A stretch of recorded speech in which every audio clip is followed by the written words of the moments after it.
शाहू साखर कारखान्याने या हंगामात सल्फरलेस साखर व शाहू पोटॅश या दोन नवीन प्रकल्पांची उभारणी पूर्ण केली आहे। तसेच इथेनॉल व सहवीज निर्मिती या दोन प्रकल्पांचे विस्तारीकरणाचे कामही पूर्ण केले आहे। एकाच हंगामात अशा 4 प्रकल्पांचे काम नियोजित वेळेत यशस्वीपणे पूर्ण केले आहे।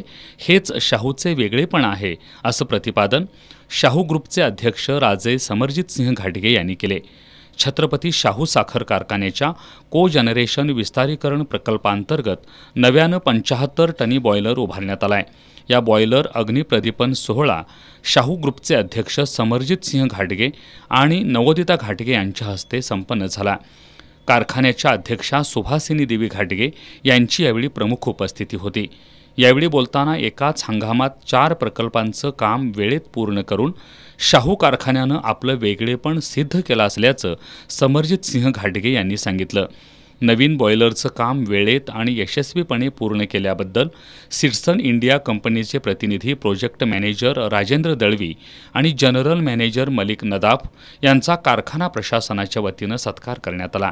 कार्यक्रमाला कारखान्याचे उपाध्यक्ष अमरसिंह घोरपडे, ज्येष्ठ संचालक वीरकुमार पाटील, सर्व संचालक, शाहू ग्रुपमधील विविध संस्थांचे पदाधिकारी, सभासद, शेतकरी आणि पुरवठादार उपस्थित होते।